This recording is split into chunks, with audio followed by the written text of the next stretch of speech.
Good morning, good afternoon, good evening. कैसे हैं आप सभी? होप सो कि आप सभी होंगे जोरदार। सीए इंटर फाइनेंशियल मैनेजमेंट का आज हम स्टार्ट करेंगे फास्ट ट्रैक बैच। ये फास्ट ट्रैक बैच में 25 अटेम्प्ट के स्टूडेंट इसका यूज कर सकते हैं। ये फास्ट ट्रैक बैच हम अप्रोक्सीमेटली 40 आवर्स में कंप्लीट करेंगे। सारे प्रैक्टिकल चैप्टर्स और सारे थियोरेटिकल टॉपिक हम हमारे क्लास में कवर करेंगे। सबसे पहले स्टार्ट करते हैं हम इस सब्जेक्ट के सिलेबस से। टोटल हमें 8 चैप्टर्स दे रखे हैं। First chapter is leverage analysis. ये चैप्टर छोटा है।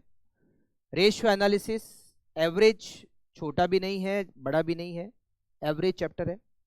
वर्किंग कैपिटल मैनेजमेंट बड़ा चैप्टर है। कैपिटल बजटिंग ये भी बड़ा चैप्टर है। Cost of capital average, capital structure average chapter, और डिविडेंड पॉलिसी बहुत छोटा चैप्टर। टोटल 7 चैप्टर्स दे रखे हैं जो प्रैक्टिकल चैप्टर्स है। इसके अलावा यहां पर आप एक और चैप्टर देखोगे, वो दे रखा है थियोरी। ये जितने भी फाइनेंशियल मैनेजमेंट के चैप्टर सब्जेक्ट में हमें थियोरी के टॉपिक दे रखे हैं, वो सारे थियोरी के टॉपिक चैप्टर नंबर 8 में कवर किए हैं। और विच इज थियोरी, हमने उस चैप्टर का नाम भी दे रखा है थियोरी। मतलब जो भी चैप्टर की थियोरी है, जो भी सब्जेक्ट की थियोरी है, वो इस सबसे लास्ट वाले चैप्टर में दे रखी है, थियोरी वाले टॉपिक में। मतलब हमने कुछ भी नहीं रखा, कुछ बाकी नहीं रखा, सारे प्रैक्टिकल कवर किए और सारी थियोरी भी हमने इसमें कवर की। तो स्टार्ट करते हैं। Leverage analysis point two point discuss करेंगे, नो बकवास, केवल और केवल काम की बात। तो चलिए स्टार्ट फर्स्ट चैप्टर से करते हैं। आप बिल्कुल फर्स्ट चैप्टर का नाम अपने रजिस्टर में अंकित कर लीजिए, नोट कर लीजिए। और हमारा पहला चैप्टर है लेवरेज एनालिसिस।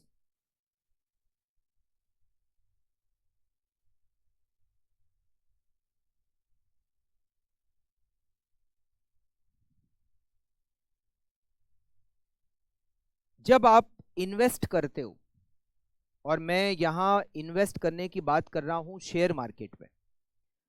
अगर आप शेयर मार्केट में इन्वेस्ट करते हो तो बहुत सारी स्क्रिप्ट है, बहुत सारे शेयर्स हैं। हिंदुस्तान यूनिलीवर का शेयर भी है, टाटा मोटर्स का शेयर भी है,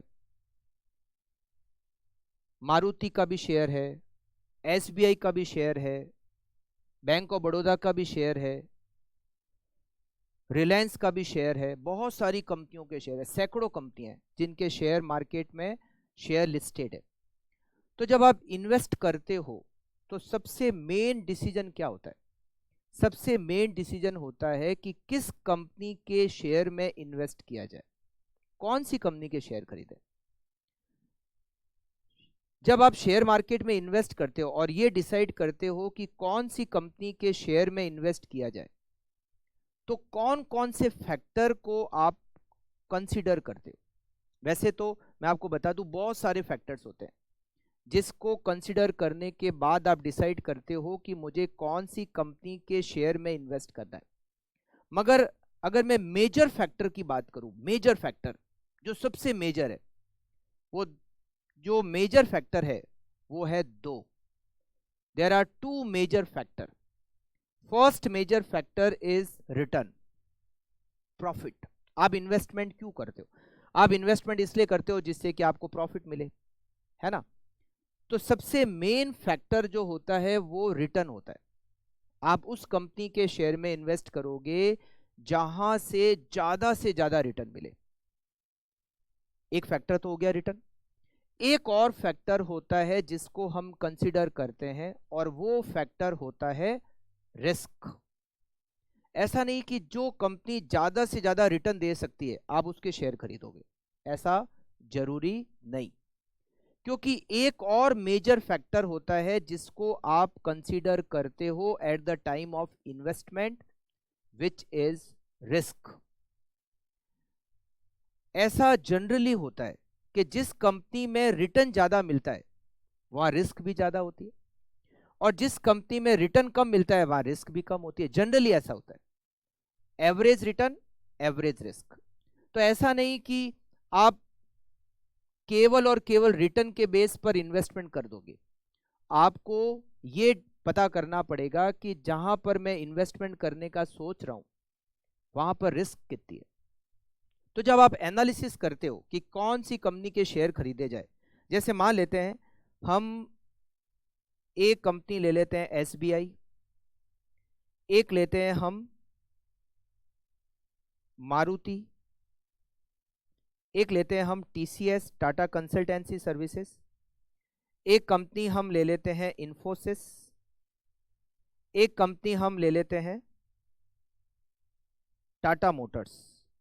मान लेते हैं ये 5 कंपनी है। हमने 5 कंपनी को अलग किया, हमें इनमें से किसी एक कंपनी के शेयर में इन्वेस्ट करना है। तो सबसे पहला मेजर फैक्टर उसको तो आपको देखना ही है, क्योंकि हमारा इन्वेस्टमेंट का जो मेन ऑब्जेक्टिव है वो है रिटर्न। तो हम सबसे पहले तो इन सारी कंपनियों का रिटर्न चेक करेंगे कि अगर मैं एसबीआई में इन्वेस्ट करता हूं तो मुझे कितना % रिटर्न मिलता है, अगर मैं मारुति में इन्वेस्ट करता हूं तो कितना % रिटर्न मिलता है, अगर मैं टीसीएस में इन्वेस्ट करता हूं तो कितना % रिटर्न मिलता है, अगर मैं इन्फोसिस में इन्वेस्ट करूं तो कितना % रिटर्न मिलता है, टाटा मोटर्स में इन्वेस्ट करूं तो कितना % रिटर्न मिलता है। मगर केवल और केवल रिटर्न के बेसिस पर नहीं डिसीजन लेंगे, ऐसा नहीं जहां ज़्यादा रिटर्न वहां इन्वेस्ट कर दो, नहीं। एक और फैक्टर आपको कंसिडर करना पड़ेगा और वो फैक्टर है रिस्क।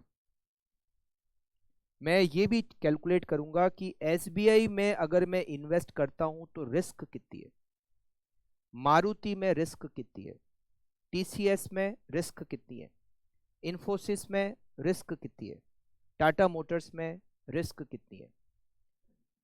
अब यहां पर एक क्वेश्चन आता है, हाउ टू कैलकुलेट रिस्क। ये रिस्क कैसे कैलकुलेट करते हैं? मारुति में कितनी रिस्क है, इन्फोसिस में कितनी रिस्क है, टाटा मोटर्स में कितनी रिस्क है। ये रिस्क बहुत मेजर फैक्टर है, बट ये कैलकुलेट कैसे करते हैं? रिस्क को कैलकुलेट करने के लिए फाइनेंशियल मैनेजमेंट में बहुत सारी टेक्निक्स दे रखी है, और उन बहुत सारी टेक्निक्स में से एक टेक्निक है जिसका नाम है लिवरेज एनालिसिस। लिवरेज रिस्क को कैलकुलेट करने के यूज आता है, इसका जो मेजर यूज है वो रिस्क को कैलकुलेट करना है। तो अब हम बात करेंगे इस चैप्टर में केवल रिस्क की। रिस्क क्या है, कैसे कैलकुलेट करते हैं, ठीक है। अच्छा, केवल ये एक ही टेक्निक नहीं है, बहुत सारी और टेक्निक्स है, बट हमारे सिलेबस में एक ही टेक्निक है, दैट इज रिस्क। रिस्क को कैसे कैलकुलेट किया जाए उससे पहले हमें यह समझना पड़ेगा कि ये रिस्क होती क्या, व्हाट इज रिस्क। एक बिजनेस में रिस्क क्या होती है? एक बिजनेस में रिस्क कब अराइज होती है आपको पता है? जब एक बिजनेस में सेल्स कम हो जाती है, डाउन हो जाती है। अगर बिजनेस में बहुत ज़्यादा सेल्स हो रही है, बिजनेस बहुत अच्छा चल रहा है, तो रिस्क है ही नहीं। मगर रिस्क कब आती है? जब सेल्स डाउन हो जाती है। ये सेल्स डाउन होने पर रिस्क क्यों होती है? अगर सेल्स डाउन हो गई तो खर्चे भी तो डाउन हो गए, ठीक है, प्रॉफिट कम हुआ, मगर नुकसान थोड़ी ना होगा। मगर नुकसान हो सकता है। अगर आपकी सेल्स कम हो गई, बहुत ज़्यादा कम हो गई, तो आपको नुकसान हो सकता है। ये नुकसान क्यों हो सकता है? ये नुकसान हो सकता है क्योंकि आपकी जो कॉस्ट है उसमें 2 तरह की कॉस्ट है। एक कॉस्ट होती है जिसको हम कहते हैं वेरिएबल कॉस्ट, और दूसरी कॉस्ट होती है जिसको हम कहते हैं फिक्स कॉस्ट। जब आपकी सेल्स चेंज होती है, बढ़ती है, घटती है, तो जो कॉस्ट उसके साथ में बढ़ती घटती है उसको तो हम कहते हैं वेरिएबल कॉस्ट। मगर एक कॉस्ट ऐसी होती है जिसका आपकी सेल्स के बढ़ने घटने से कोई लेना देना नहीं होता, और वो कॉस्ट होती है fix cost. Rent, salary, depreciation, ये वो खर्चे हैं जिनका आपकी सेल्स के घटने बढ़ने से कोई लेना देना नहीं है। सेल्स बढ़ेगी तो भी उतने ही रहेंगे, सेल्स घटेगी तो भी उतने ही रहेंगे। रिस्क की सबसे बड़ी वजह है फिक्स कॉस्ट। अगर आपकी सेल्स कम हो गई तो आपकी वेरिएबल कॉस्ट तो कम हो गई, बट आपकी फिक्स कॉस्ट कम नहीं हुई। तो हो सकता है कि आपकी जो टोटल कॉस्ट है, टोटल कॉस्ट का मतलब variable cost plus fix cost, वो सेल से भी ज्यादा हो गई, और अगर आपकी टोटल कॉस्ट सेल से भी ज्यादा हो गई तो आपको नुकसान होगा। तो रिस्क की सबसे बड़ी जो वजह होती है वो होती है फिक्स कॉस्ट। तो रिस्क को समझने के लिए हमें पहले तो कॉस्ट को समझना पड़ेगा। कॉस्ट, अच्छा, कॉस्ट को हम दो कैटेगरी में डिवाइड कर सकते हैं। एक कॉस्ट होती है जिसको हम कहते हैं ऑपरेशनल कॉस्ट, और एक कॉस्ट होती है जिसको हम कहते हैं फाइनेंशियल कॉस्ट। ऑपरेशनल कॉस्ट क्या? ऑपरेशनल कॉस्ट का मतलब बिजनेस के जो ऑपरेशन से रिलेटेड कॉस्ट है, जैसे मटेरियल की कॉस्ट, लेबर की कॉस्ट, फैक्ट्री के expenses, administrative expenses, selling and distribution expenses, हम इनको ऑपरेशनल कॉस्ट कहते हैं। ऑपरेशनल कॉस्ट को अगेन हम दो कैटेगरी में बांट सकते हैं, वेरिएबल कॉस्ट और दूसरी फिक्स कॉस्ट। Fix cost. एक और कॉस्ट होती है जिसको हम कहते हैं फाइनेंशियल कॉस्ट। फाइनेंशियल कॉस्ट का मतलब होता है इंटरेस्ट। एक बिजनेस में कैपिटल का अरेंजमेंट करना होता है। एक कंपनी बिजनेस करने के लिए पैसा चाहिए, तो कंपनी में कैपिटल का अरेंजमेंट करना होता है। कैपिटल का अरेंजमेंट कहाँ से होता है? इक्विटी शेयर और डेब्ट, मतलब equity share, preference share, debenture, loan, ये सोर्स ऑफ कैपिटल है। डिबेंचर और लोन पर फिक्स इंटरेस्ट होता है। इंटरेस्ट इज कॉस्ट, इंटरेस्ट हमारी कॉस्ट है, मगर interest is not our operational cost. वो हमारी ऑपरेशनल कॉस्ट नहीं है, वो हमारी फाइनेंशियल कॉस्ट है। तो मैंने अभी आपको कहा कि बिजनेस में रिस्क की जो सबसे बड़ी वजह है वो फिक्स कॉस्ट है, क्योंकि अगर सेल्स कम हो गई तो वेरिएबल कॉस्ट तो प्रोपोर्शनेटली कम हो जाएगी। सेल्स आधी हो गई तो वेरिएबल कॉस्ट भी आधी हो जाएगी, मगर फिक्स कॉस्ट आधी नहीं होगी, इंटरेस्ट आधा नहीं होगा। अच्छा, ये जो फिक्स कॉस्ट होती है ये भी दो तरह की होती है, एक होती है ऑपरेशनल फिक्स कॉस्ट और एक होती है फाइनेंशियल फिक्स कॉस्ट। रिस्क की वजह है फिक्स कॉस्ट, एक ऑपरेशनल फिक्स कॉस्ट और एक financial fix cost. Operational fix cost की वजह से जो रिस्क एराइज होती है, हम उस रिस्क को नाम देते हैं ऑपरेटिंग रिस्क। और फाइनेंशियल फिक्स कॉस्ट की वजह से जो रिस्क अराइज होती है, हम उसको नाम देते हैं फाइनेंशियल रिस्क। मतलब हमने रिस्क को भी दो कैटेगरी में डिवाइड किया है, एक होती है ऑपरेटिंग रिस्क, एक होती है फाइनेंशियल रिस्क। आप ऐसे भी सोच सकते हो, अगर किसी बिजनेस में बहुत ज़्यादा लोन लिया हुआ है तो लोन पर इंटरेस्ट तो देना ही देना है, चाहे बिजनेस कम हो ज़्यादा हो, सेल्स कम हो जाए ज़्यादा हो जाए, इंटरेस्ट पे उसका कोई इफेक्ट नहीं पड़ता। तो एक बिजनेस ने जितना ज़्यादा लोन लिया हुआ है उस बिजनेस में रिस्क है, क्योंकि बिजनेस कम हो रहा है ज़्यादा हो रहा है कोई फर्क नहीं पड़ता, इंटरेस्ट तो देना ही देना है।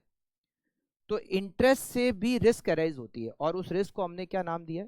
फाइनेंशियल रिस्क नाम दिया। तो दो तरह की रिस्क हमें यहाँ पर दे रखी है, एक होती है ऑपरेटिंग रिस्क और दूसरी होती है फाइनेंशियल रिस्क। एक और रिस्क होती है जिसको हम कहते हैं कंबाइंड रिस्क। कंबाइंड रिस्क मतलब इसमें ऑपरेटिंग और फाइनेंशियल दोनों रिस्क इंक्लूडेड होती है, it is called combined risk. तो इसका मतलब है हमारी रिस्क को हमने तीन कैटेगरी में डिवाइड किया है। फर्स्ट इज ऑपरेटिंग रिस्क, और ऑपरेटिंग रिस्क क्यों अराइज होती है? Due to existence of operating fix cost. Second is financial risk which arise due to existence of interest, या फिर इसको कह सकते हैं financial fix cost. Financial fix cost का मतलब होता है interest. And third is combined leverage, combined risk. Combined risk it arises due to existence of operating fixed cost plus financial fixed cost। मतलब हमें इस चैप्टर में तीन तरह की रिस्क को डिस्कस करना है, ऑपरेटिंग रिस्क, फाइनेंशियल रिस्क और कंबाइंड रिस्क। ऑपरेटिंग रिस्क को कैलकुलेट करने के लिए हमें इस चैप्टर में दे रखा है ऑपरेटिंग लेवरेजेस। फाइनेंशियल रिस्क को कैलकुलेट करने के लिए हमें इस चैप्टर में दे रखा है फाइनेंशियल लेवरेज, और कंबाइंड रिस्क को कैलकुलेट करने के लिए हमें दे रखा है कंबाइंड लेवरेज। 3 लेवरेज हमें दे रखे, ऑपरेटिंग लेवरेज, फाइनेंशियल लेवरेज और combined leverage. Operating leverage for operating risk को कैलकुलेट करना, financial leverage to calculate financial risk, और combined leverage to calculate combined risk. Okay, अब यहां पर एक टॉपिक हमें डिस्कस करना पड़ेगा, दैट इज इनकम स्टेटमेंट। ये बहुत इंपॉर्टेंट टॉपिक है इस चैप्टर के लिए। जैसे हम अकाउंट्स में प्रॉफिट लॉस कैलकुलेट करते हैं तो क्या बनाते हैं, ट्रेडिंग अकाउंट बनाते हैं, प्रॉफिट एंड लॉस अकाउंट बनाते हैं। कॉस्टिंग में अगर इनकम स्टेटमेंट मतलब प्रॉफिट लॉस कैलकुलेट करना है तो हम कॉस्ट शीट बनाते हैं, जिसमें factory cost, cost of production, cost of goods sold, बहुत कुछ कैलकुलेट करते हैं। फाइनेंशियल मैनेजमेंट में भी एक स्टेटमेंट दे रखा है जिसको हम कहते हैं इनकम स्टेटमेंट। उस इनकम स्टेटमेंट का फॉर्मेट हम एक बार लिख देते हैं, फिर उसको डिस्कस करते हैं, ठीक है। इनकम स्टेटमेंट, इनकम स्टेटमेंट के फॉर्मेट में सबसे पहले हम लिखते हैं सेल्स को। इनकम स्टेटमेंट के फॉर्मेट में हम सबसे पहले लिखते हैं सेल्स। अगर सेल्स में से वेरिएबल कॉस्ट, अभी मैंने आपको बताया कि जो ऑपरेटिंग कॉस्ट होती है उसको 2 कैटेगरी में डिवाइड करते हैं, एक वेरिएबल और एक फिक्स्ड। वेरिएबल कॉस्ट वो होती है जो सेल्स के प्रोपोर्शन में चेंज होती है, बट फिक्स कॉस्ट जिसका सेल्स से कोई लेना देना नहीं होता। तो हम सबसे पहले सेल्स में से वेरिएबल कॉस्ट को माइनस करते हैं। वेरिएबल कॉस्ट माइनस करने से जो रिजल्ट आता है हम उसको कहते हैं कंट्रीब्यूशन। कंट्रीब्यूशन, कंट्रीब्यूशन में से माइनस करते हैं fix cost, fixed operating cost. अगर केवल क्वेश्चन में फिक्स कॉस्ट लिखा हुआ होता ना तो हम ये एज्यूम करते हैं कि it is fixed operating cost. Fix cost minus करते हैं, फिक्स कॉस्ट माइनस करने से जो रिजल्ट आता है हम उसको कहते हैं EBIT, earning before interest and tax. इसका एक नाम और है, इसको ऑपरेटिंग प्रॉफिट भी कहते हैं। It is also known as operating profit. EBIT में से माइनस करते हैं इंटरेस्ट को, EBIT minus interest, result is earning before tax, EBT, earning before tax. और हम इसमें से माइनस करते हैं टैक्स को, टैक्स, इनकम टैक्स। जब हम इसमें से टैक्स माइनस करते हैं जो रिजल्ट आता है उसको कहते हैं नेट प्रॉफिट। ये हमारा प्रिपेयर हो गया इनकम स्टेटमेंट। मतलब हमने यहाँ पर एक्सपेंडिचर में कौन कौन से एक्सपेंडिचर लिखे, वेरिएबल 1, फिक्स 2, इंटरेस्ट 3, और एक हो गया हमारा टैक्स। ये 4 माइनस करेंगे सेल्स में से तो हमें क्या मिल जाएगा, नेट प्रॉफिट मिल जाएगा। तो सबसे पहले सेल्स में से आपको क्या माइनस करना है, वेरिएबल कॉस्ट, रिजल्ट आता है कंट्रीब्यूशन। माइनस करना है फिक्स कॉस्ट, रिजल्ट आता है EBIT। माइनस करना है इंटरेस्ट, रिजल्ट आता है EBT। माइनस करना है टैक्स, तो रिजल्ट आता है नेट प्रॉफिट। करेक्ट। अच्छा, अब इस इनकम स्टेटमेंट की कुछ बारीकियों को समझते हैं, क्योंकि ये बहुत इंपॉर्टेंट है। इनकम स्टेटमेंट बहुत इंपॉर्टेंट है इस चैप्टर के लिए, ठीक है। ये जो वेरिएबल कॉस्ट है ये सेल्स के साथ में चेंज होती रहती है, तो जनरली इसको हम क्या करते हैं, परसेंटेज में भी कैलकुलेट कर लेते हैं। जैसे मान लो आपकी सेल्स है 10 लाख रुपए और आपकी वेरिएबल कॉस्ट है मान लेते हैं 7 लाख रुपए, तो वेरिएबल कॉस्ट सेल्स का कितना परसेंट हो गया, 70% हो गया, और जो बचा वो है कंट्रीब्यूशन 3 लाख। ये जो कंट्रीब्यूशन है आप इसको भी परसेंटेज में निकाल सकते हो। अब देखिए 3 लाख रुपए का कंट्रीब्यूशन है 10 लाख की सेल्स पर, मतलब कंट्रीब्यूशन कितना परसेंट हुआ, 30% हुआ। पता है इसको, ये जो कंट्रीब्यूशन 30% है इसको हम एक और नाम देते हैं, इसको कहते हैं पीवी रेशियो। क्या कहते हैं, पीवी रेशियो। पीवी रेशियो, पूरा नाम होता है profit volume ratio. PV ratio का मतलब है कि जो कंट्रीब्यूशन है वो सेल्स का कितना परसेंट है, it is called profit volume ratio. अच्छा, अब इसमें थोड़ा सा यहां तक समझते हैं, सेल्स, वेरिएबल कॉस्ट और कंट्रीब्यूशन तक थोड़ा सा और डिस्कस करते हैं। ये जो सेल्स है इसका 1% वेरिएबल कॉस्ट होता है और बाकी बचा वो कंट्रीब्यूशन, ठीक है। वेरिएबल कॉस्ट के परसेंटेज और पीवी रेशियो के परसेंटेज दोनों मिलकर 100% होते हैं। मतलब जैसे मान लो यहां पर सपोज वेरिएबल कॉस्ट 7 लाख की जगह 8 लाख होती, तो कंट्रीब्यूशन कितना होता है, 2 लाख होता। अब आपकी जो वेरिएबल कॉस्ट है वो सेल्स का 80% है, तो इसका मतलब हो गया कि ये जो कंट्रीब्यूशन है ये सेल्स का 20% हो गया। 80% और 20% मिलके 100%, करेक्ट। मान लेते हैं कि यहाँ वेरिएबल कॉस्ट 9 लाख होती, तो आपका कंट्रीब्यूशन कितना होता, 1 लाख होता। तो यहाँ वेरिएबल कॉस्ट सेल्स का 90% है, इसका मतलब है कंट्रीब्यूशन सेल्स का 10% है।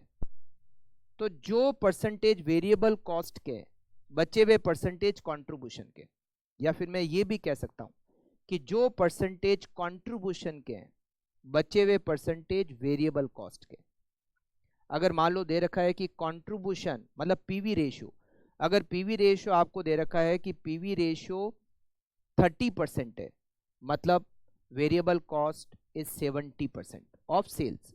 मान लो आपको दे रखा है कि वेरिएबल कंट्रीब्यूशन इक्वल्स टू, ये मतलब जो PV ratio equals to 10%, it means variable cost is equal to 90%। तो दोनों के परसेंटेज मिलाकर 100% होते हैं, ठीक है। चलिए, ये जो फिक्स कॉस्ट है ये हमेशा फिक्स रहती है, सेल्स चेंज हो जाए, कम ज़्यादा कुछ भी हो, फिक्स कॉस्ट सेम रहती है। और ये जो इंटरेस्ट होता है वो भी फिक्स रहता है, चाहे सेल्स कितना कम ज़्यादा हो जाए इस पर कोई इफेक्ट नहीं पड़ता। बट ये जो टैक्स है it is not fixed. Tax जो होता है वो फिक्स नहीं होता, टैक्स डिपेंड करता है अर्निंग बिफोर टैक्स पर। हाँ, टैक्स की रेट फिक्स होती है, टैक्स का अमाउंट फिक्स नहीं होता। जैसे मान लो टैक्स की रेट है 40%, तो अर्निंग बिफोर टैक्स जितना होगा उस पर 40% आपको टैक्स लगाना पड़ेगा।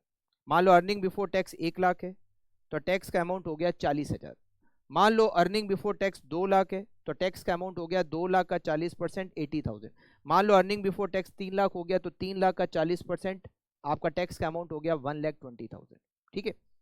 अच्छा, अर्निंग बिफोर टैक्स में से टैक्स माइनस करने के बाद क्या बचता है, अर्निंग आफ्टर टैक्स, या फिर आप इसको कह सकते हो नेट प्रॉफिट।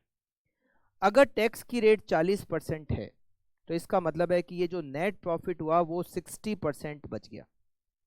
किसका 60%, अर्निंग बिफोर टैक्स का 60%। मान लेते हैं कि यहाँ टैक्स की रेट 30% हो जाती, अगर टैक्स की रेट 30% होती तो अर्निंग आफ्टर टैक्स 70% हो जाता। किसका, अर्निंग 70%, अर्निंग बिफोर टैक्स का। मान लो यहाँ टैक्स की रेट 10% होती तो अर्निंग आफ्टर टैक्स 90% हो जाता। समझ गए, ये क्या काम आ सकता है, आ सकता है क्या काम। जैसे मान लो यहां पर हमें सपोज दे रखा है कि टैक्स की रेट 20% है, ठीक है। आपको दे रखा है कि टैक्स की रेट है 20%, करेक्ट। और हमारा जो नेट प्रॉफिट है वो 2 लाख रुपीज है, नेट प्रॉफिट 2 लाख है। नेट प्रॉफिट मतलब आफ्टर टैक्स हमारा जो प्रॉफिट है वो 2 लाख है। तो बताइए अर्निंग बिफोर टैक्स कितना होगा। तो क्या आप निकाल सकते हैं, बिल्कुल निकाल सकते हैं। कैसे, अगर टैक्स 20% है तो टैक्स माइनस करने के बाद जो बचा वो 80% हो गया। मतलब ये जो 2 लाख रुपए है ये अर्निंग बिफोर टैक्स का 80% है। तो अर्निंग बिफोर टैक्स कितना होगा, 2 लाख डिवाइडेड बाय 80%, तो आपका अर्निंग बिफोर टैक्स हो जाएगा 2,50,000। अब आप भले ही चेक कर सकते हो, 2,50,000 अर्निंग बिफोर टैक्स, उसका 20% 50,000 टैक्स, और net profit after tax 2 lakh रुपए, बराबर मैच हो रहा है। तो नेट प्रॉफिट अगर आपको पता है तो आप अर्निंग बिफोर टैक्स निकाल सकते हो। फिक्स कॉस्ट और इंटरेस्ट का अमाउंट हमेशा इक्वल रहता है, बस आपको ये ध्यान रखना है। सेल्स कितनी भी चेंज हो जाए, जब तो क्वेश्चन में इन दोनों में चेंज नहीं दे रखा, क्वेश्चन में दे रखा है कि फिक्स कॉस्ट इंक्रीज हो रही है, इंटरेस्ट इंक्रीज हो रहा है, तो बात अलग है। अदरवाइज फिक्स कॉस्ट और इंटरेस्ट में किसी भी सेल्स लेवल से कोई चेंज नहीं होगा। करेक्ट। तो थोड़ा सा इनकम स्टेटमेंट का फॉर्मेट आपके लिए इंपॉर्टेंट है, आपको इसको थोड़ा ध्यान रखना पड़ेगा। ठीक है, अब हम बात करते हैं लेवरेजेस की। पहला लेवरेज है ऑपरेटिंग लेवरेज। ऑपरेटिंग लेवरेज क्या काम आता है? ऑपरेटिंग लेवरेज ऑपरेटिंग रिस्क को कैलकुलेट करने के काम आता है। ऑपरेटिंग लेवरेज ऑपरेटिंग रिस्क को कैलकुलेट करने के काम आता है। ठीक है, ऑपरेटिंग लिवरेज के बारे में आप पॉइंट नोट करो। ऑपरेटिंग लिवरेज रिलेशनशिप बताता है बिटवीन सेल्स एंड ईबीआईटी। इसको कैलकुलेट करने का फॉर्मूला, इसको कैलकुलेट करने का फॉर्मूला है contribution divided by sales, sorry contribution divided by EBIT. और इसको कैलकुलेट करने का एक और फॉर्मूला है, इसका फॉर्मूला है percentage change in EBIT divided by percentage change in sales. Operating leverage की वैल्यू ज़्यादा होना और कम होने का क्या मतलब होता है? देखो, रिस्क कैसे कैलकुलेट करते हैं, मैंने अभी आपको बताया कि ऑपरेटिंग लिवरेज क्या काम आता है, ऑपरेटिंग रिस्क को कैलकुलेट करने के काम आता है।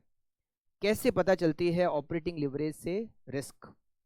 ऑपरेटिंग लिवरेज की जो वैल्यू होती है, जैसे मान लो अभी हमने एग्जांपल लिया था कि ये आपकी 5 कंपनी है, SBI, Maruti, TCS, Infosys, Tata Motors. ठीक है, आपको इनकी ऑपरेटिंग रिस्क को कंपेयर करना है कि किस कंपनी में ज़्यादा ऑपरेटिंग रिस्क है और किस में कम है ऑपरेटिंग रिस्क। क्योंकि हमने यहाँ पर 3 अलग अलग टाइप की रिस्क अब हमको पढ़नी है, ऑपरेटिंग रिस्क, फाइनेंशियल रिस्क और कंबाइंड रिस्क। ऑपरेटिंग रिस्क आपको कैलकुलेट करनी है कि किस कंपनी में ज़्यादा है और किस कंपनी में कम है और कितनी है। तो आपको क्या करना है, इन सारी कंपनी का ऑपरेटिंग लिवरेज कैलकुलेट करो। ऑपरेटिंग लिवरेज का फॉर्मूला क्या बताया मैंने आपको, कंट्रीब्यूशन डिवाइडेड बाय ईबीआईटी।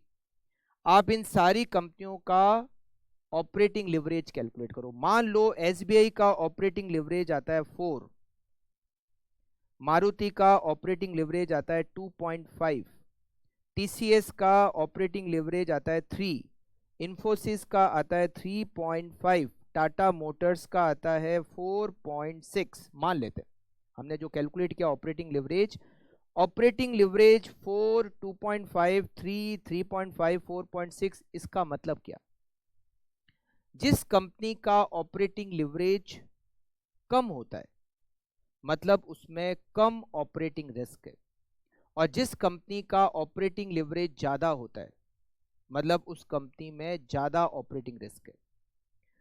अगर ये 5 कंपनी है, अगर मुझे इन सब की रिस्क पता करनी है कि किस कंपनी में ज़्यादा रिस्क है और किस कंपनी में कम रिस्क है, तो इन सारी कंपनियों में सबसे कम ऑपरेटिंग लिवरेज किसका है? ये ऑपरेटिंग लिवरेज हो गया, ऑपरेटिंग लिवरेज। तो सबसे कम ऑपरेटिंग लिवरेज मारुति का है, मतलब इन 5 कंपनियों में सबसे कम ऑपरेटिंग रिस्क मारुति की है। और सबसे ज्यादा ऑपरेटिंग लिवरेज किसका है? टाटा मोटर्स का है। सबसे ज्यादा ऑपरेटिंग रिस्क टाटा मोटर्स की है, सबसे कम ऑपरेटिंग रिस्क मारुति की और सबसे ज्यादा ऑपरेटिंग रिस्क टाटा मोटर्स की। मतलब ऑपरेटिंग लिवरेज की वैल्यू ज्यादा होने का मतलब ज्यादा रिस्क और कम होने का मतलब है कम रिस्क। हाई ऑपरेटिंग लिवरेज का मतलब है हाई ऑपरेटिंग रिस्क और लो ऑपरेटिंग लिवरेज का मतलब है लो ऑपरेटिंग रिस्क। मतलब अगर आपको किसी कंपनी के रिस्क को कैलकुलेट करना है, जैसे मान लो आपको केवल ये पता करना है कि एसबीआई में कितने रिस्क है और आपने एसबीआई का ऑपरेटिंग लिवरेज कैलकुलेट कर लिया, तो आपने अगर केवल एसबीआई का ऑपरेटिंग लिवरेज कैलकुलेट किया है तो इससे आपको एसबीआई की रिस्क पता ही नहीं चलेगी कि एसबीआई में ज़्यादा रिस्क है या कम। अगर आपको एसबीआई की रिस्क पता करनी है तो एसबीआई के ऑपरेटिंग लिवरेज को अदर कंपनी के ऑपरेटिंग लिवरेज से कंपेयर करना पड़ेगा। अगर एसबीआई का ऑपरेटिंग लिवरेज अदर कंपनी के ऑपरेटिंग लिवरेज से कम है तो कम रिस्क है, ज्यादा है तो ज्यादा रिस्क है। मगर ऐसा नहीं हो सकता है कि आप केवल एसबीआई का ऑपरेटिंग लिवरेज निकाल के पता करो कि एसबीआई में कितने रिस्क है, ये कुछ कैलकुलेशन नहीं हो पाएगी। तो आप जिस कंपनी की ऑपरेटिंग रिस्क निकालना चाहते हो, इसके लिए आपको क्या करना पड़ेगा, उस कंपनी का ऑपरेटिंग लिवरेज तो कैलकुलेट करना ही पड़ेगा, अदर कंपनी का ऑपरेटिंग लिवरेज भी साथ में कैलकुलेट करके फिर कंपेयर करना पड़ेगा कि ऑपरेटिंग लिवरेज अदर कंपनी के कंपेयर में ज्यादा है तो ज्यादा रिस्क है, कम है तो कम रिस्क है। ठीक है, तो ऑपरेटिंग लिवरेज हम इससे कैलकुलेट करते हैं ऑपरेटिंग रिस्क, और ऑपरेटिंग रिस्क की वजह क्या है, फिक्स कॉस्ट। ज्यादा फिक्स कॉस्ट मतलब ज्यादा ऑपरेटिंग लिवरेज मतलब ज्यादा ऑपरेटिंग रिस्क, और कम फिक्स कॉस्ट मतलब कम ऑपरेटिंग लिवरेज मतलब कम रिस्क। ठीक, सेकंड लिवरेज होता है financial leverage. Financial leverage, financial leverage, financial leverage is relationship between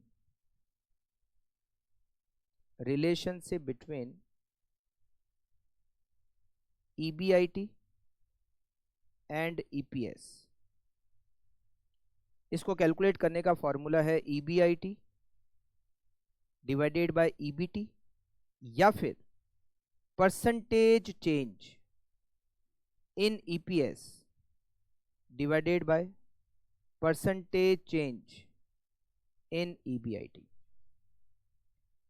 financial leverage बताता है फाइनेंशियल रिस्क को, सेम जैसे ऑपरेटिंग लिवरेज बताता है ऑपरेटिंग रिस्क को, फाइनेंशियल लिवरेज बताता है फाइनेंशियल रिस्क को।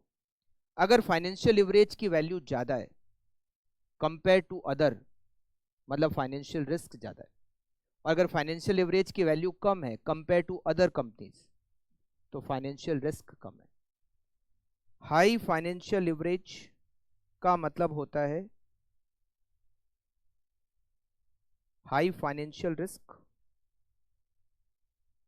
और लो फाइनेंशियल लिवरेज का मतलब होता है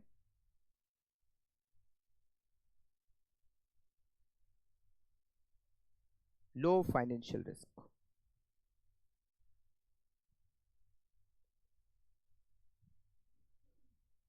तीसरे नंबर पे आता है कंबाइंड लिवरेज। मैं अभी आपको इसके फॉर्मूला याद करने का एक छोटा सा तरीका भी बताऊंगा कि इसके फॉर्मूले आप कैसे याद कर सकते हो। कंबाइंड लिवरेज, रिलेशनशिप बिटवीन, ये रिलेशनशिप बताता है सेल्स और EPS के बीच। इसको कैलकुलेट करने का फॉर्मूला होता है कंट्रीब्यूशन डिवाइडेड बाय EBT, या फिर percentage change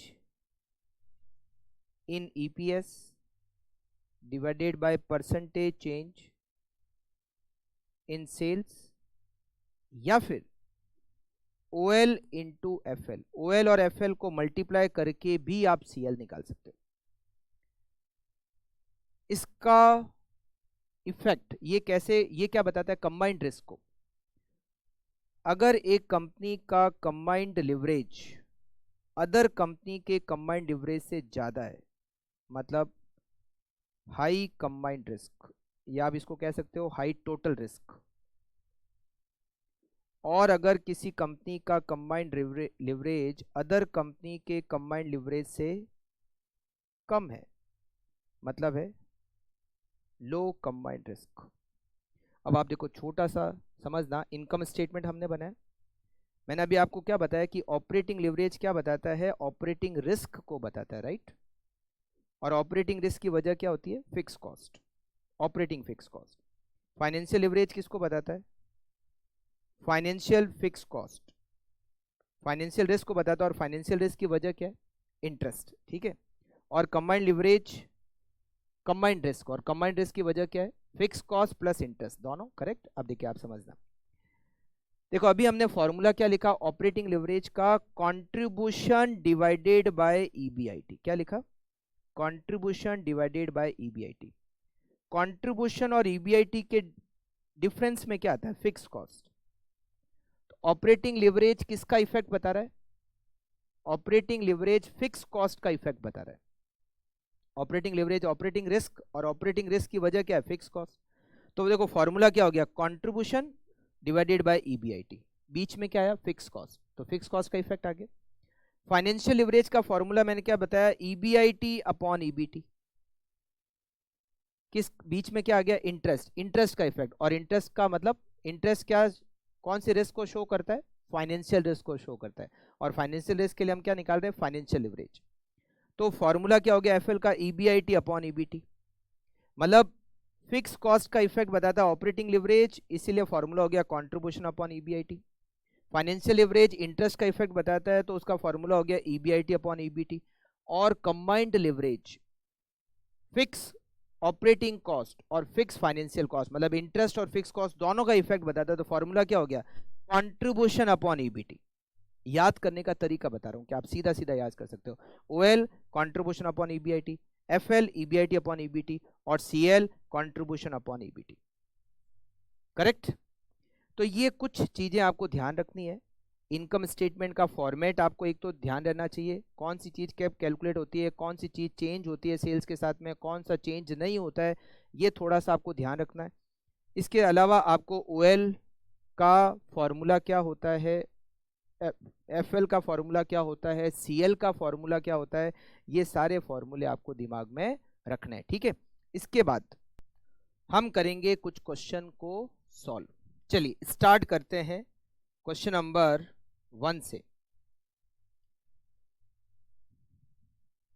question number 1, calculate the degree of operating leverage, degree of financial leverage and the degree of combined leverage for the following. ये डिग्री का मतलब ऐसा कुछ नहीं है, ओएल, एफएल और सीएल ही हमें कैलकुलेट करना है।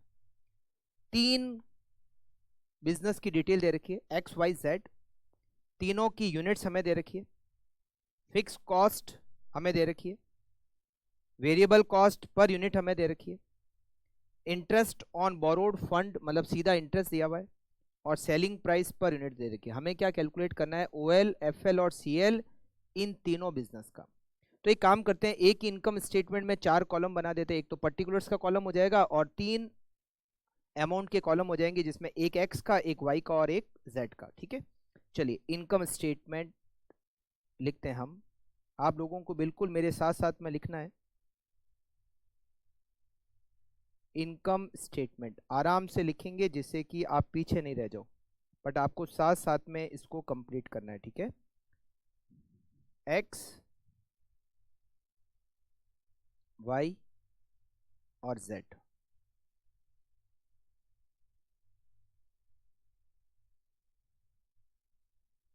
सबसे पहले इनकम स्टेटमेंट में हम क्या लिखते हैं?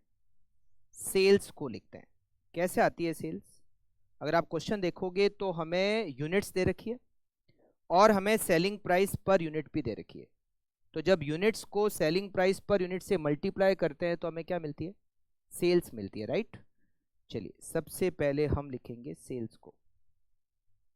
फर्म एक्स में यूनिट है 80,000 multiply by selling price per unit है 2.5, सेल्स 2 लाख रुपए। वाई में 22,500 यूनिट मल्टीप्लाई बाय 5, 1,12,500। और जेड में 1,50,000 मल्टीप्लाई बाय 1.5, 22,25,000। हम इसमें से माइनस करेंगे वेरिएबल कॉस्ट को।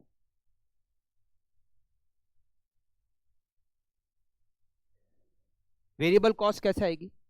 हमें यूनिट्स दे रखी है और वेरिएबल कॉस्ट पर यूनिट दे रखी है, तो दोनों को मल्टीप्लाई करेंगे। 80,000 multiply by 1.5, 1,20,000। 22,500 multiply by 1.1, 24,750। And 1,50,000 multiply by 1.2, 1,80,000। इसका रिजल्ट हमें क्या मिलेगा? इसका रिजल्ट मिलेगा हमें contribution.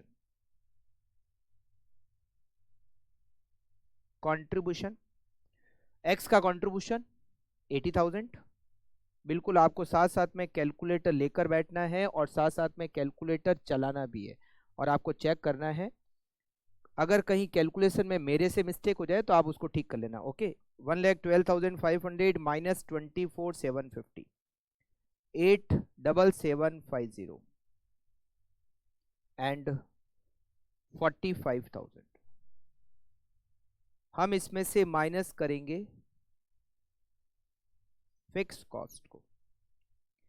Fix cost which is directly given 10,000, 20,000 and 8,000. Result is EBIT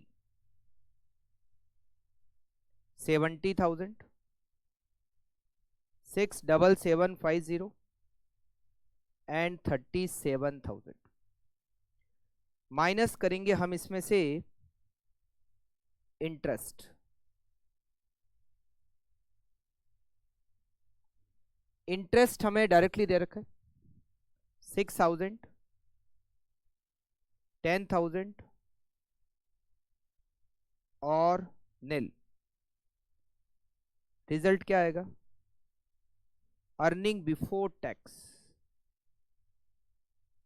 64,000, 57,750 and 37,000।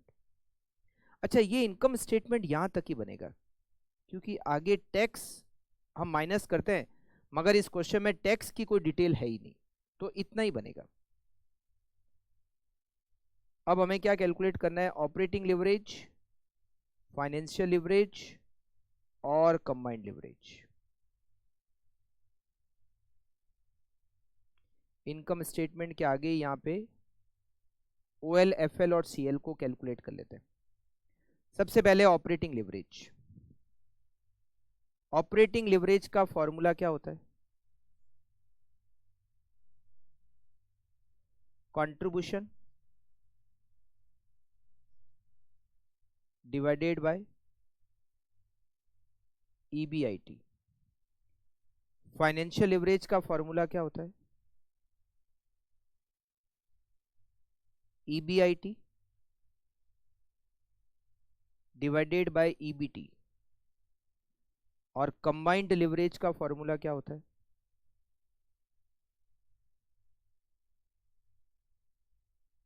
Contribution divided by EBT, या फिर हम OL इंटू FL भी कर सकते हैं। सबसे पहले OL कैलकुलेट करते हैं। 80,000 divided by 70,000, it is 1.143। 8,750 divided by 6,750, 1.295। 45,000 divided by 37,000, it is 1.216। okay, now financial leverage EBIT upon EBT 70,000 divided by 64,000, 1.094। 6,750 divided by 57,750, 1.173 and 37,000 divided by, ये तो मैं ऐसे ही कर लूंगा बिना कैलकुलेटर 1। ओके, ऐसा आप लोग भी कर ही लेंगे। Combined leverage OL into FL कर लेते हैं। 1.143 multiply by 1.094, it is 1.25।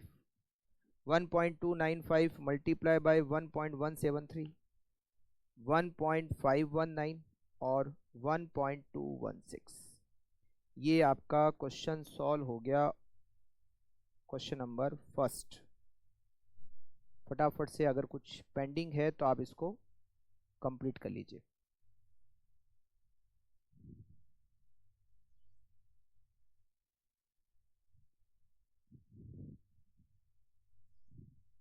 Okay, ज़्यादा कंप्लीट करना है तो आप इसको वीडियो को पॉज करके फिर कंप्लीट कर सकते हैं, ठीक है। ओके, चलिए क्वेश्चन नंबर नेक्स्ट, इजी था first question. Question number second, May 2019 के अटेम्प्ट में ये क्वेश्चन आया हुआ है। The capital structure of Shiva Limited consist of an ordinary share capital. Ordinary share capital को आप अंडरलाइन करके लिख लीजिए, it is equity share capital. Ordinary share किसको कहते हैं? इक्विटी शेयर को कहते हैं। 20 लाख रुपीस के इक्विटी शेयर है और ब्रैकेट में दे रखा है एक शेयर 100 रुपए का है। तो 20 लाख रुपीस के शेयर, एक शेयर 100 रुपए का, मतलब 20,000 इक्विटी शेयर है, 20,000 and rupees 20 lakh of 10% debenture, और 20 लाख रुपीस के डिबेंचर है, rate of interest 10%। Unit sales, unit sales का मतलब होता है सेल्स के unit, increased by 20% from 2 lakh units to 2,40,000 units. पहले हमारी यूनिट्स 2 लाख थी, जो अब बढ़कर 2,40,000 हो गई। सेलिंग प्राइस हमारी 10 रुपए पर यूनिट है, वेरिएबल कॉस्ट हमारी 6 रुपीज पर यूनिट है, और फिक्स कॉस्ट हमारा 4 लाख रुपए। इनकम टैक्स की rate 50%। You are required to calculate percentage increase in earning per share. देखिए, हमारी पहले यूनिट कितनी थी? 2 लाख। अब हमारी यूनिट बढ़ के कितनी हो गई? 2,40,000। तो ऑब्वियस है प्रॉफिट बढ़ेगा, जब प्रॉफिट बढ़ेगा तो ईपीएस भी बढ़ेगा। अच्छा, हमने ईपीएस का फॉर्मूला डिस्कस नहीं किया, तो अभी इसमें ईपीएस कैसे कैलकुलेट करते हैं उसको डिस्कस करेंगे, ठीक है। तो ये कह रहा है कि आप ये बताओ कि जब हमारी सेल्स की यूनिट बढ़ी 2 लाख से 2,40,000 हो गई, तो हमारा ईपीएस कितना परसेंटेज से बढ़ा, ईपीएस कितना परसेंटेज इंक्रीज होगा, हमें ये कैलकुलेट करना है। तो एक काम करते हैं, पहले तो हम इनकम स्टेटमेंट बना लेते हैं। हमें इनकम स्टेटमेंट बनाना है 2 लाख यूनिट पर और 2,40,000 यूनिट पर। पहले 2 लाख यूनिट थी, फिर 2,40,000 यूनिट है। अच्छा, बी पॉइंट में हमें फाइनेंशियल लिवरेज कैलकुलेट करना है 2 लाख यूनिट और 2,40,000 यूनिट पे। फिर हमें सी पॉइंट में ऑपरेटिंग लिवरेज कैलकुलेट करना है 2 लाख यूनिट और 2,40,000 यूनिट पे। तो सबसे पहले हमारा काम है इनकम स्टेटमेंट बनाना 2 लाख और 2,40,000 यूनिट्स पर। इनकम स्टेटमेंट,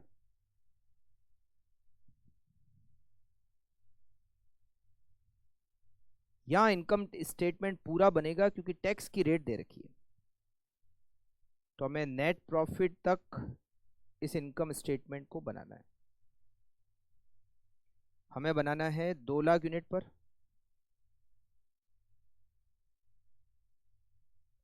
एंड 2,40,000 यूनिट्स पर। सबसे पहले हम लिखेंगे sales.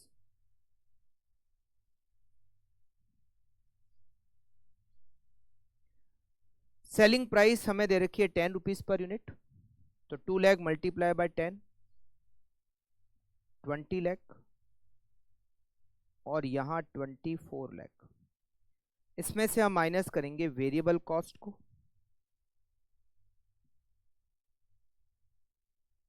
2 lakh multiply by 6, 12 lakh, और 2,40,000 multiply by 6, 14,40,000।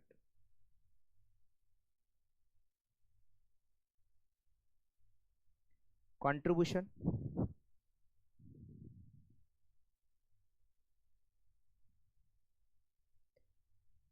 8 lakh, 9,60,000 less fix cost. हमारी फिक्स कॉस्ट हमें दे रखी है 4 लाख। अच्छा, फिक्स कॉस्ट का यूनिट बढ़ने से चेंज नहीं होता।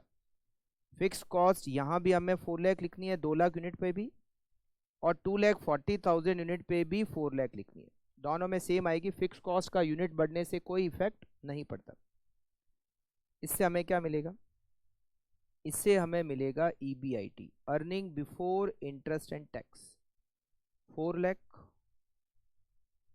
और 5,60,000। अब इसमें से माइनस करेंगे इंटरेस्ट, माइनस करेंगे इंटरेस्ट। इंटरेस्ट हमें यहां पर लोन का अमाउंट दे रखा है 20 लाख। 20 लाख पे 10% 2 लाख रुपीस का इंटरेस्ट होता है। अच्छा, इंटरेस्ट का भी सेल्स की यूनिट से कोई फर्क नहीं पड़ता, तो यहां भी 2 लाख और यहां भी 2 लाख। तो इससे हमें क्या मिलेगा? इससे हमें मिलेगा earning before tax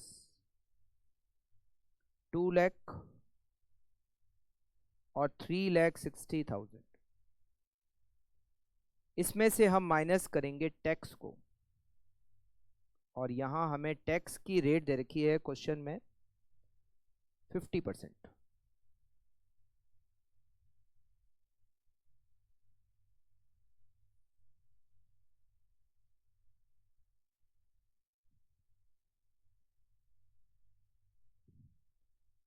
₹1,00,000, 1,80,000 rupees. Result is net profit after tax. Net profit 1 lakh and 1,80,000। सबसे पहले तो हमें यहां कैलकुलेट करना है अर्निंग पर शेयर।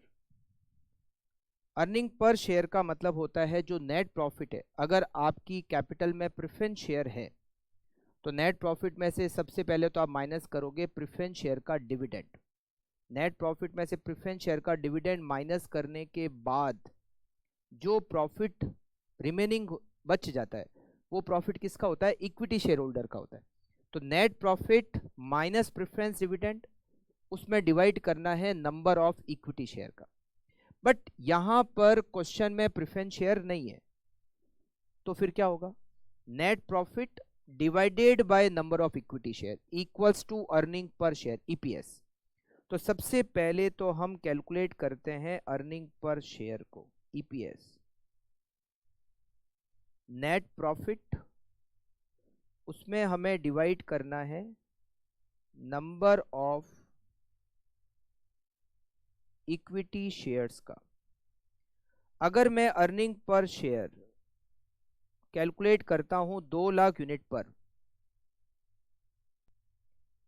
कैलकुलेट करते हैं ईपीएस। सबसे पहले यूनिट्स 2 लाख, अगर 2 लाख यूनिट है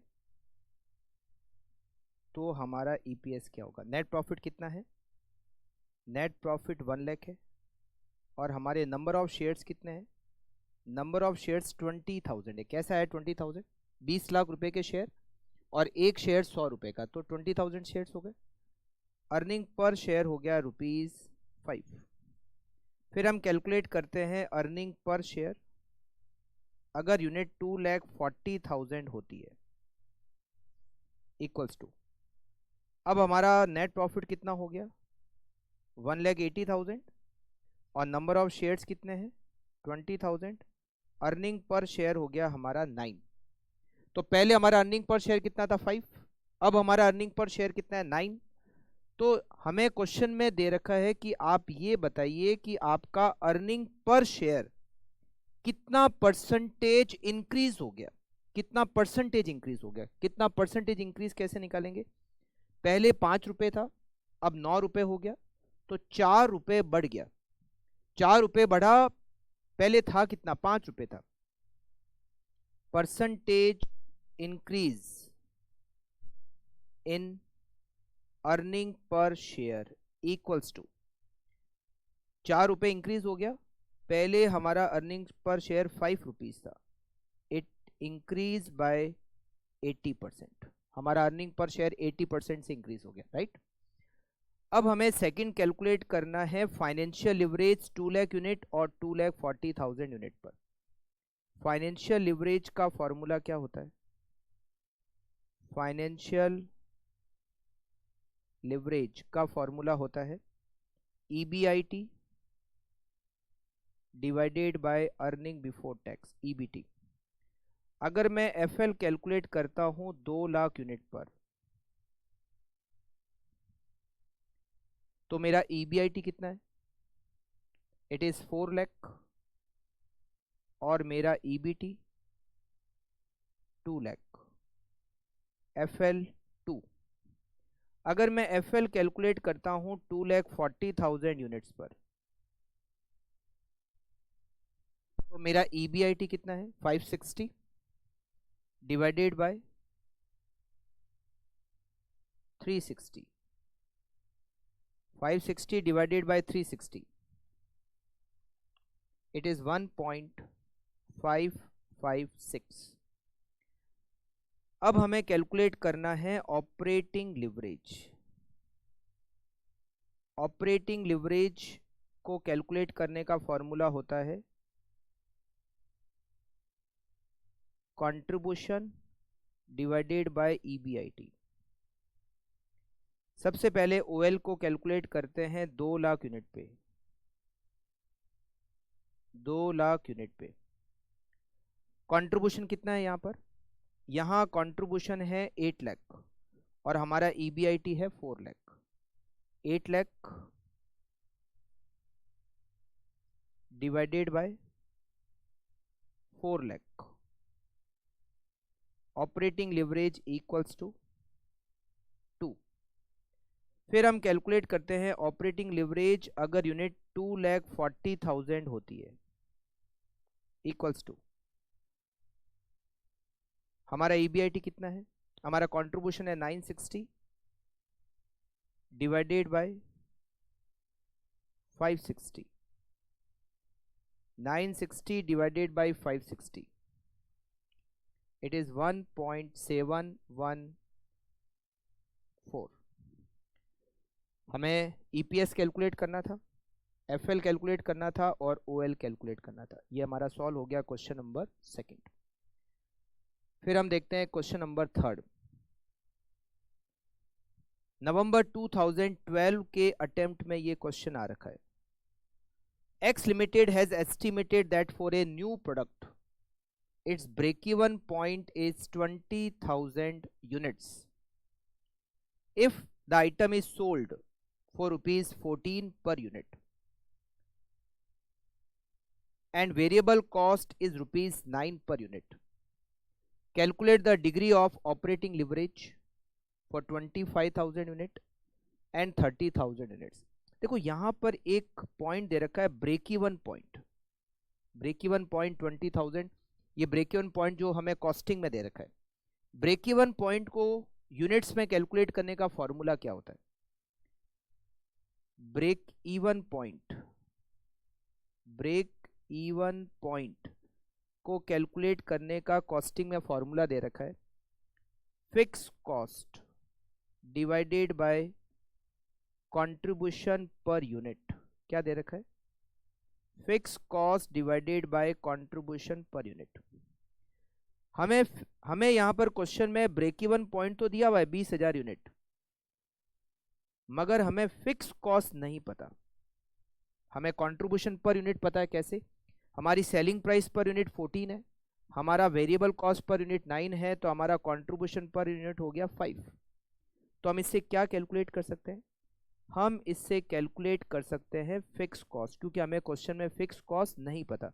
20,000 को 5 से मल्टीप्लाई करेंगे तो हमारी फिक्स कॉस्ट होगी 1 लाख रुपए। हमें फिक्स कॉस्ट नहीं पता करना था, हमें क्या पता करना है? क्वेश्चन में हमें पता करना है OL 25,000 यूनिट पे और 30,000 यूनिट्स पे। तो अब हम क्या करेंगे? ये तो था हमारा वर्किंग नोट नंबर 1।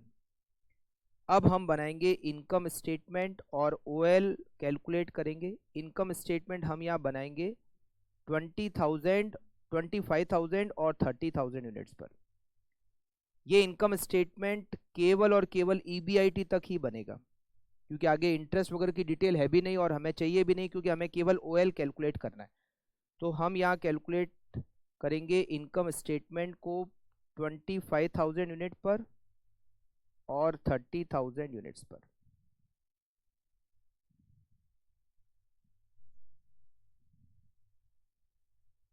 सबसे पहले सेलिंग प्राइस पर यूनिट कितनी है? 14।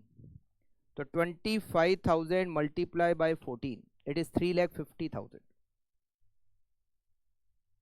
एंड 30,000 इंटू 14 4,20,000 माइनस करेंगे हम इसमें से वेरिएबल कॉस्ट को। वेरिएबल कॉस्ट कितनी है? 9 रुपीज पर यूनिट है, तो 25,000 इंटू 9 2,25,000 वेरिएबल कॉस्ट, और 30,000 इंटू 9 2,70,000 वेरिएबल कॉस्ट। हमें क्या मिलेगा इससे? हमें इससे मिलेगा कंट्रीब्यूशन। कंट्रीब्यूशन 1,25,000 और 1,50,000। हम इसमें से माइनस करेंगे फिक्स कॉस्ट। फिक्स कॉस्ट का यूनिट से कोई लेना देना नहीं होता। No change in fix cost due to change in units. तो चाहे यूनिट्स कितनी भी हो, फिक्स कॉस्ट हमने अभी वर्किंग नोट में कैलकुलेट की कितनी? 1 लाख रुपए, 1 लाख रुपीज फिक्स कॉस्ट। तो इससे हमें क्या मिलेगा? हमें इससे मिलेगा EBIT, earning before interest and tax, 25,000 और 50,000। अब हम इससे क्या कैलकुलेट कर सकते हैं? OL कैलकुलेट कर सकते हैं। OL का फॉर्मूला क्या होता है? OL का फॉर्मूला होता है contribution divided by EBIT, operating leverage. Formula होता है contribution divided by EBIT। First में कंट्रीब्यूशन कितना है? 1,25,000। EBIT कितना है? 25,000। आपका OL हो गया 5 और यहां आपका OL हो गया 3, और ये हमारा आंसर सॉल्व हो गया। नेक्स्ट क्वेश्चन देखते हैं। नेक्स्ट क्वेश्चन, क्वेश्चन नंबर 4, और ये क्वेश्चन नंबर 4 जनवरी 25 अटेम्प्ट में आ रखा है। बहुत ज्यादा लेटेस्ट अटेम्प्ट हो गया ये तो। Following is the balance sheet of Exim Limited as on 31 March 2024। Liabilities और एसेट दे रखी है, मतलब आपको एक कंपनी की बैलेंस शीट दे रखी है। लाइबिलिटी साइड में आपको equity share capital 20 lakh rupees की दे रखी है, और एक शेयर 100 रुपए का दे रखा है। तो अगर मैं 20 लाख रुपीस में 100 रुपए का डिवाइड करूंगा तो मुझे नंबर ऑफ इक्विटी शेयर मिल जाएंगे विच इज 20,000। रिटेन्ड अर्निंग्स आपको दे रखी है 4 लाख की, 12.5% डिबेंचर दे रखे हैं 40 लाख। अच्छा, इससे मैं इंटरेस्ट कैलकुलेट कर सकता हूँ। 40 लाख का डिबेंचर, उसका 12.5% इंटरेस्ट का अमाउंट होगा 5 लाख रुपीस। और करंट लाइबिलिटीज दे रखी है, इधर फिक्स्ड एसेट्स और करंट एसेट्स, और आपको बैलेंस शीट की टोटल दे रखी है 80 lakh rupees. The additional information given as under fix cost per annum exclusive interest. देखिए, वैसे तो इंटरेस्ट भी फिक्स कॉस्ट है, इंटरेस्ट भी फिक्स ही होता है, वेरिएबल तो होता नहीं है, बट यहां दे रखा है fix cost per annum exclusive interest, मतलब इंटरेस्ट के अलावा जो फिक्स कॉस्ट है, इंटरेस्ट के अलावा फिक्स कॉस्ट मतलब फिक्स ऑपरेटिंग कॉस्ट। अगर क्वेश्चन में ये नहीं भी दिया हुआ होता, ये जो एक्सक्लूसिव इंटरेस्ट ये नहीं भी दिया हुआ होता, केवल ये लिखा होता है फिक्स कॉस्ट, तो हम यही एज्यूम करते हैं कि ये जो फिक्स कॉस्ट है ये फिक्स्ड ऑपरेटिंग कॉस्ट है। तो फिक्स कॉस्ट कितनी दे रखी है? 16 लाख दे रखी है। वेरिएबल कॉस्ट 70%, वेरिएबल कॉस्ट 70% है। किसका 70% है? सेल्स का 70% है, ठीक है। Total asset turnover ratio 2.5, income tax rate 30%। You are required to calculate EPS, OL, FL, CL calculate करना है। देखो, वैसे तो ये क्वेश्चन बहुत इजी है, मगर यहां पर हम जो नेक्स्ट चैप्टर पढ़ेंगे रेशियो एनालिसिस, उसका एक छोटा सा पॉइंट यहां पर भी काम आएगा। क्या काम आएगा? ये रेशियो देखो दे रखा है total asset turnover ratio. Total asset turnover ratio का फॉर्मूला होता है sales divided by total assets. क्या फॉर्मूला होता है? Sales divided by total assets. हमें क्वेश्चन में टोटल एसेट पता है विच इज 80 लाख, हमें टोटल एसेट टर्नओवर रेशियो पता है 2.5, हमें क्या नहीं पता? हमें सेल्स नहीं पता। तो हम इस रेशियो के फॉर्मूले से सेल्स को कैलकुलेट कर लेंगे, सेल्स आ जाएगी।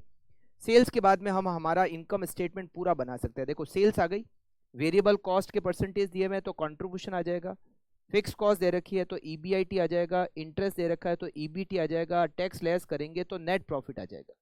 और फिर ईपीएस ओएल एफएल सीएल बिल्कुल कैलकुलेट कर सकते हैं। तो हम यहाँ पर सबसे पहले तो बनाते हैं वर्किंग नोट नंबर 1 और हम इसमें कैलकुलेट करेंगे सेल्स को। टोटल एसेट्स टर्नओवर रेशियो का फॉर्मूला होता है sales divided by total assets. ये दे रखा है 2.5। सेल्स हमें नहीं पता, टोटल एसेट्स हमें दे रखी है 80 लाख। तो इससे हम क्या निकाल सकते हैं? हम इसे सेल्स निकाल सकते हैं ₹2 करोड़। हमारी सेल्स हो गई 2 करोड़ रुपए की, ठीक है। अब हम आराम से इनकम स्टेटमेंट बना सकते हैं क्योंकि सेल्स के अलावा सारी डिटेल हमारे पास है और फिर हम ईपीएस ओएल एफएल सीएल सब कुछ कैलकुलेट कर ही लेंगे। इनकम स्टेटमेंट,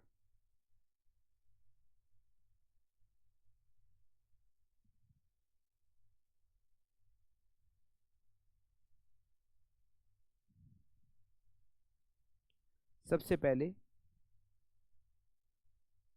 सेल्स, हमारी सेल्स है 2 करोड़ रुपीस। हम इसमें से माइनस करेंगे वेरिएबल कॉस्ट।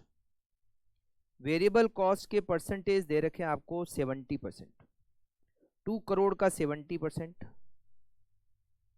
1 करोड़ 40 लाख। तो हमें मिलेगा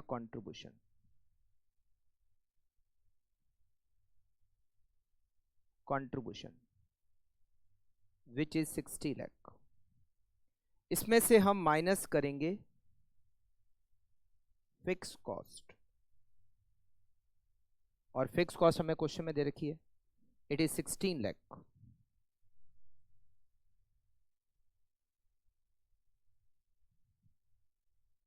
तो ये आएगा EBIT 44 लाख। इसमें से हम माइनस करेंगे इंटरेस्ट को। इंटरेस्ट कहां से आएगा? डिबेंचर दे रखे हैं बैलेंस शीट में 40 लाख, उसका 12.5% होता है 5 लाख। इंटरेस्ट का amount 5 lakh.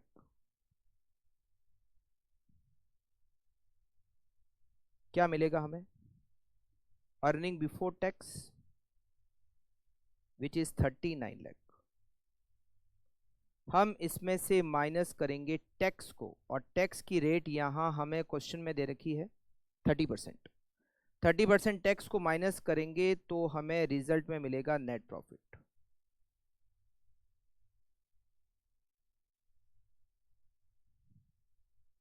Net profit 39 lakh का 30% 11,70,000। तो नेट प्रॉफिट होगा 27,30,000। सबसे पहले हमें कैलकुलेट करना है ए पॉइंट में अर्निंग पर शेयर। अर्निंग्स पर शेयर इक्वल्स टू, यहां भी प्रेफरेंस शेयर नहीं है तो फॉर्मूला क्या हो जाएगा? Net profit divided by number of equity share.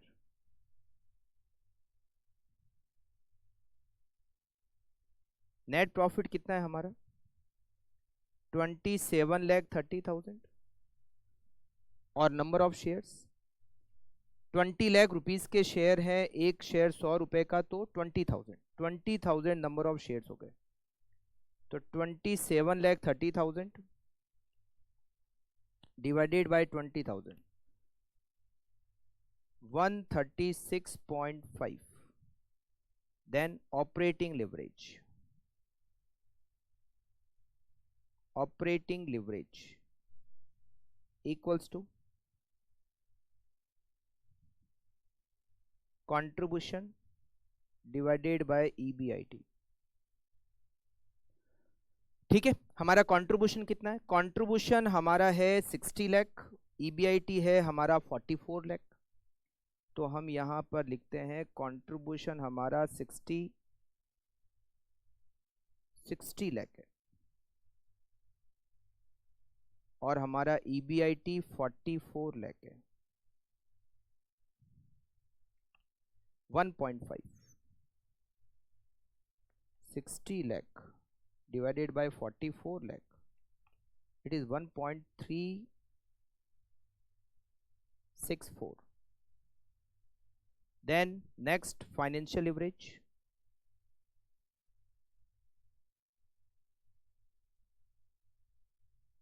it is EBIT divided by EBT.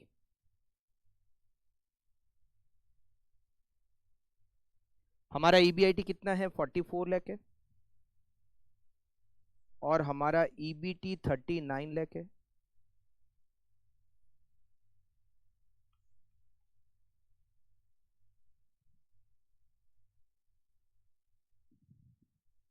Yes 44 lakh divided bye 39 lakh, financial leverage 1.128। सबसे लास्ट पॉइंट हमें दे रखा है कंबाइंड लिवरेज। ये जिस टाइप का क्वेश्चन कर रहे हैं ना, इस टाइप का क्वेश्चन एग्जाम में बहुत बार आ चुका है, बहुत इंपॉर्टेंट क्वेश्चन है। ये जो टोटल एसेट टर्नओवर रेशियो दे रखा होता है, उससे आपको सेल्स कैलकुलेट करनी है, फिर EPS OL FL CL निकालना है। इस टाइप का क्वेश्चन बहुत बार आ चुका है, इंपॉर्टेंट क्वेश्चन है, बिल्कुल आप इसको मार्क कर लेना। कंबाइंड लिवरेज का फॉर्मूला होता है OL इंटू FL या फिर contribution multiply divided by EBT। तो 1.364 multiply by 1.128 equals to 1.364 multiply by 1.128 equals to 1.539। ये हमारा कंबाइंड लिवरेज भी कैलकुलेट हो गया और ये आंसर सॉल्व हो गया क्वेश्चन नंबर 4 का। फिर हम देखते हैं क्वेश्चन नंबर 5।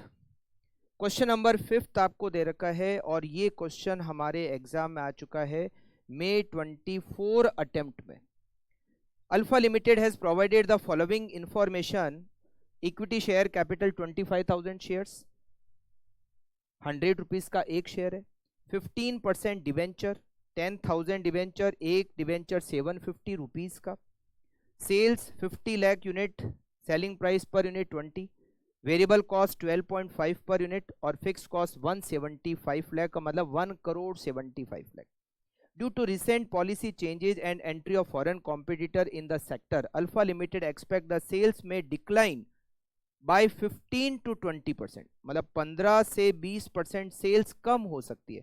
मतलब अभी हमारी जो सेल्स 50 लाख यूनिट है वो कम हो सकती है 15 से 20%।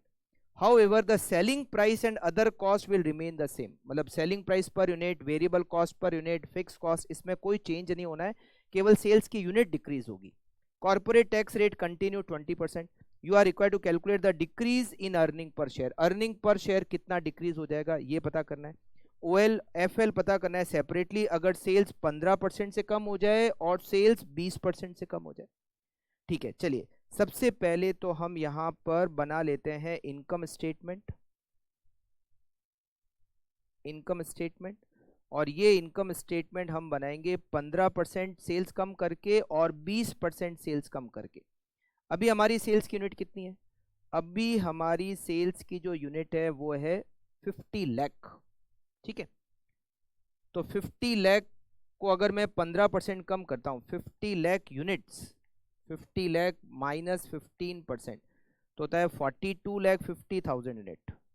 42,50,000 यूनिट। और अगर मैं 50 लाख यूनिट को 20% से कम करता हूं तो ये हो जाता है 40 लाख यूनिट्स। करेक्ट। हम दोनों पे इनकम स्टेटमेंट बना लेते हैं, फिर EPS निकाल लेंगे दोनों पे और OL और FL भी कैलकुलेट कर लेंगे। देखो सारी डिटेल दे रखी है, सेलिंग प्राइस पर यूनिट पता है, वेरिएबल कॉस्ट पर यूनिट पता है, फिक्स कॉस्ट पता है, इंटरेस्ट पता है, सब कुछ तो पता है, टैक्स वगैरह सब कुछ पता है। सबसे पहले हम लिखते हैं सेल्स। सेलिंग प्राइस कितनी है 20 पर यूनिट, तो 42,50,000 मल्टीप्लाई बाय 20, इट इज 8,50,00,000। तो इसको हम रुपीज इन लैक्स लिख देते हैं, 850 लाख यहाँ ऊपर लिख देते हैं रुपीज इन लैक्स, 850 लाख, और 40 lakh multiply by 20 it is 800 lakhs. इसमें से माइनस करेंगे वेरिएबल कॉस्ट को। वेरिएबल कॉस्ट है हमारी 12.5 पर यूनिट, तो 42,50,000 मल्टीप्लाई बाय 12.5 इट इज 5,31,25,000 मतलब 531.25 लाख, और यहाँ पर 40 लाख मल्टीप्लाई बाय 12.5 5 करोड़ मतलब 500 लाख। ये माइनस करेंगे तो हमें मिलेगा कंट्रीब्यूशन।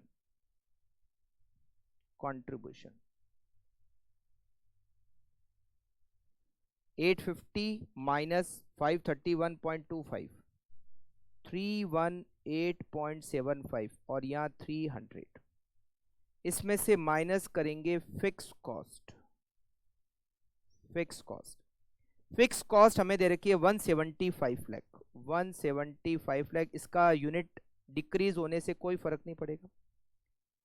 तो जब हम फिक्स कॉस्ट को माइनस करेंगे तो हमें क्या मिलेगा, हमें मिलेगा EBIT, earning before interest and tax. 318.75 minus 175 it is 143.75 और 300 माइनस 175 इट इज 125। इसमें से हम माइनस करेंगे इंटरेस्ट को। क्या माइनस करेंगे? इंटरेस्ट को माइनस करेंगे, करेक्ट। इंटरेस्ट कितना है? हमारे टोटल डिबेंचर हैं 10,000 मल्टीप्लाई बाय 750 मतलब आपके 75 लाख के डिबेंचर हैं। उस पर इंटरेस्ट की रेट है 15%, तो 11,25,000 11.25 lakh it is interest. Interest का भी यूनिट से कोई फर्क नहीं पड़ता, तो ये हमें मिलेगा earning before tax 143.75 minus 11.25 it is 132.5 और यहाँ 125 माइनस 11.25 इट इज 113.75। इसमें से हम क्या माइनस करेंगे? टैक्स माइनस करेंगे तो हमें नेट प्रॉफिट मिल जाएगा, ठीक है। माइनस करेंगे टैक्स और जिसकी रेट हमें दे रखी है 20%। 20% टैक्स दे रखा है आपको 132.5 का 20% 26.5, तो हमें नेट प्रॉफिट आफ्टर टैक्स मिलेगा 106 और 113.75 का 20% होता है 22.75, तो नेट प्रॉफिट हमें मिलेगा 91। सबसे पहले हमें कैलकुलेट करना है अर्निंग पर शेयर EPS का फॉर्मूला। क्या होता है? Net profit after tax divided by number of equity share. तो अगर मैं 42,50,000 पे कैलकुलेट करूं, यहां पर 106 lakh divided by number of shares कितने? नंबर ऑफ शेयर्स है 25,000 शेयर है, तो अर्निंग पर शेयर कितना होगा? 106 लाख डिवाइडेड बाय 25,000 424 रुपए 424,